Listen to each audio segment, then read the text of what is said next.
I'm Samson Olede, and this is The Arena. Promises to be another exciting edition of the show. It is the first for the week, and more importantly the post-football season, if you want to call it that. And there's so much to talk about on the show today. We'll start up with a bit of business, talking about sports business news at this time. AC Milan is in the news, and let's delve into it as quickly as we can. Red Bird Capital appears to be outpacing Invest Corporation in the race to acquire Italian Serie A champions AC Milan. Red Bird has reportedly reached a preliminary agreement on a deal worth around $1.4 billion with outgoing owner Elliott Management, and it could be announced as soon as next week. Invest Corporation's exclusive negotiation period with Elliott Management expired at the end of April, but the asset manager was still holding takeover discussions. Red Bird, which manages around $6 billion in assets, swooped in after Invest Corporation's exclusive talks ended. Should a deal go through, AC Milan would strengthen Red Bird's already robust sports portfolio. Now, Red Bird purchased an 11% stake in Fenway Sports Group for around $750 million last year, which is owned by FSG, which owns the Boston Red Sox, the Pittsburgh Penguins, as well as Liverpool Football Club. In 2020, Red Bird purchased an 85% stake in Toulouse Football Club, which secured promotion back to the French Ligue 1 from the French Ligue 2 last month. Now, Elliott Management will continue to hold a minority stake in AC Milan as the fund manager took over the team in 2018 following financial challenges faced by former owner Yong-Hong Lee. Red Bird Capital will reportedly like to keep AC Milan's directors, which include club legend Paolo Maldini and Frederic Massara, if successful with its bid. And still talking sports business news at this time, sports streaming subscription service DAZN has agreed a new multi-year multi-fight partnership with Golden Boy Promotions, strengthening its portfolio of boxing rights in the United States and beyond. The new deal will include high-profile bouts featuring Jamie Munguia, Ryan Garcia, and Virgil Ortiz later this year, as well as a new prospect development series called Golden Boy Fight Night, hosted by boxing legend Bernard Hopkins. Boxing has been the foundation for DAZN's U.S. service, and the company has worked with Golden Boy since 2018 after HBO ended its association with the sport. Boxing and combat sports forms the bulk of content for DAZN's international service. Last year, DAZN reached a 5-year deal with Matchroom Boxing, believed to be in the 9 figures, for international rights to all of the promoter's events. This built on an existing 5-year deal in the United States worth $1 billion. And finally, in the world of basketball, NBA Top Shot eclipsed $1 billion in sales on Friday, a landmark that comes amid a major dip in crypto assets over the last month. Dapper Labs launched the NBA-focused NFT, so a few selected testers nearly 2 years ago, allowing fans to purchase highlights called moments via packs or individually on the Flow blockchain created by the company. Since the start of May, the overall digital asset market has seen daily transactions and the average sale price crater more than 90% according to Crypto Slam. Top Shot has fared better, although sales activity has plateaued in recent months. Since the success of Top Shot, Dapper Labs has secured deals with NFL and UFC, among other leagues, while its executives are hardly panicking over the recent downturn. To date, 13 Top Shots have sold for more than $100,000 in the marketplace, with 9 of those coming in moments of Los Angeles Lakers star LeBron James. None of those purchases were made in 2022, but the most expensive moment bought this year was a James moment that went for $65,000 in January. And that's about it, talking about sports business news at this time. Still talking basketball, let's watch, let me introduce, I beg your pardon, Victor Abraham with me, who is here to talk about the Warriors, among other things. Victor, good afternoon, welcome to the show. Thank you, and it's nice to be here. Yeah, we saw highlights of, the Warriors' impressive win over the Mavericks just, before we started the show. What do you make of the performance that they had last night? Okay, I think the Warriors clearly are the favorites right now. Yep, 3-0 series lead. Yes, 3. Nobody saw it coming. No one. I thought the Mavericks were going to do a better job, but it's a good one for me because I'm a Warriors fan, so I really enjoy what I'm seeing from the team. And it's also impressive to see how Steve Kerr, how he uses the team, and the rotation and the depth, of the Golden State team is amazing. You could see that they always kill this game at the third and the fourth quarters. Quarters. And that is where it really, really matters. That Matters, is where exactly. The championships, second half. Yes, the second half. That's where championships are won. So very impressive. I'm happy for the Golden State. What exactly is wrong with the Mavs? We expected it to be a more competitive series, but game 2 they squandered 19-point lead, lost.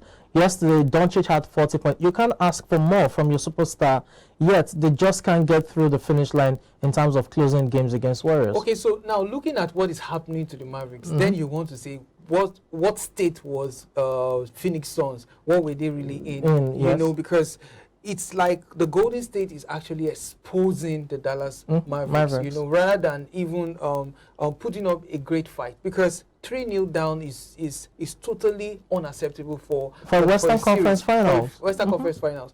So that is, and you could see that there is nothing more they can do. Who can they call on right now? There is nothing more they can do. Golden State is winning them at both sides of the court. They are winning them in rebounds. Yes. They are winning them in offensive rebounds. They are winning them in the paints. Yes. They are winning them in, Dallas is shooting more threes than Golden State. So it shows that number one, they don't have the personnel. Number two, the strategy is absolutely not working. Okay, so what can Jason Kidd, change in terms of the setup and how they approach the game? Because Game 4 is still at Dallas, but they need to avoid a sweep at least. I mean, it's the conference finals. Okay, so I think there was something they started doing yesterday, which I observed. You understand? They reduced the trees and they started attacking the paints. Okay. Probably that was even what kept them in the game. Because if they kept on shooting, they, of course, they have very fantastic shooters. Yes. But again, you cannot depend on the 3 points when you're losing it, because remember, when that ball doesn't go into that basket, you understand, it becomes an offensive rebound, and the other team can capitalize on it. And Golden State, that is what they have been doing. They have been getting as much points as they can get, easy buckets. They are not making mistakes. They are getting easy buckets. And when they have the players in position to shoot, they shoot. That is the only time they shoot. They don't make shooting the real strategy. So that is what I think they can actually do. Shooting is not the real strategy. Move the ball and take advantage of the paint, because the Golden State don't have that much personnel to actually do so much damage at the paint. Looking at the Mavericks, when you say they should move the ball, I mean that's more of a pick and roll. You look at the caliber of players they have. How well can they adopt that? I mean, yes, Doncic is MVP. I mean, no doubt about the material. But you look at other guys, your Jalen Brunson, your Spencer Dinwiddie. I mean, these are guys that, how fluid are they to be able to adopt that, pick and roll, style of games? Really, and that is where that is the adjustments they have to make if they want to give themselves a chance. Luka is Doncic rather is doing so much. He's doing so much with the paint. He's doing so much with the ball and with his trees and all that. He's doing so much. And there is, do you want him to do 60? You understand? But again, you cannot depend on him, and he's holding the ball too much. The offense starts with him and almost ends with him. You understand? So he's holding the ball too much, and that is also slowing the game down, which is giving Golden State enough time to come back to defend. You understand? So that is really what is going. If they really want to give themselves a chance, they have to get involved, and these players have to show up. That's the only way they can give themselves a chance. They have to show up, really. No team has recovered from 3 love down, in a playoff series. It's as good as saying the Golden States are into the NBA Finals. Yeah, I want to say that, but again, it's a sweep. It's a sweep. I don't want to take chances, right? I would rather they just do a complete job, and let's just know that this is off, and we'll move forward. Okay, the other conference final, that's the Eastern Conference, Miami Heat and the Celtics. That's 2-1 right now, with the Heat up just in about 20 seconds.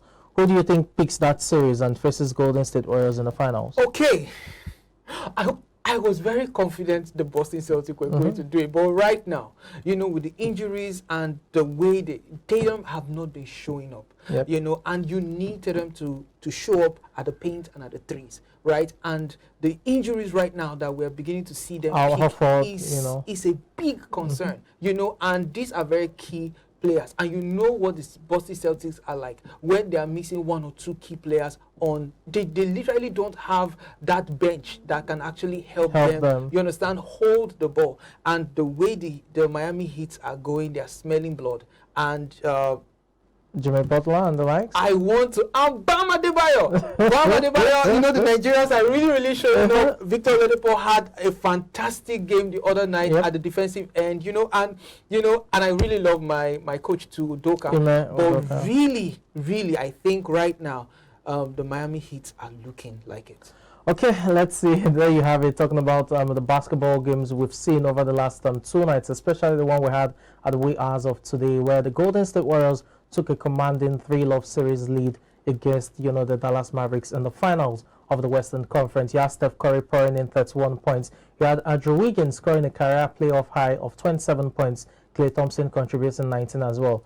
Look at Doncic scored 40, but hey, there's so much a man can do when it has to do with, it's teamwork. And unfortunately, the man isn't getting the necessary support to carry the Mavericks over the line. But you have to give him credit for how they've fared thus far, talking about this postseason. Now, let's move away from there and talk about Formula One. Yes, motorsports, it's all about Formula One. The Spanish Grand Prix took place yesterday, and Max Verstappen, took full advantage of Charles Leclerc's, engine problems to emerge winner of that race, and more importantly, to open a 6-point lead when it comes to, the championship race itself. Verstappen has had his injury worries. Did I say injury worries? His own, engine problems as well this season, having retired twice, in different races. But for the reigning world champion, it must be said that for all the races he has completed this season, he has won them all. Ferrari, Charles Leclerc, he had a 12.6 seconds lead at some point before that engine failure. I mean, even a 1 second lead in Formula One is a big, plus advantage. How much more 12.6? It looked like it was costing them to victory just before the halfway point of the race, and the engines, took a different turn. Verstappen capitalizing. Do you think right now momentum has swung fully to the defending champion and Red Bull? Well, I don't think it has, because it was an engine problem. You understand? So it wasn't like it's a personnel problem, and I'm sure the company can handle that. They go back and really look at what happened and correct their errors, and I'm sure that they are going to bounce back. Yeah.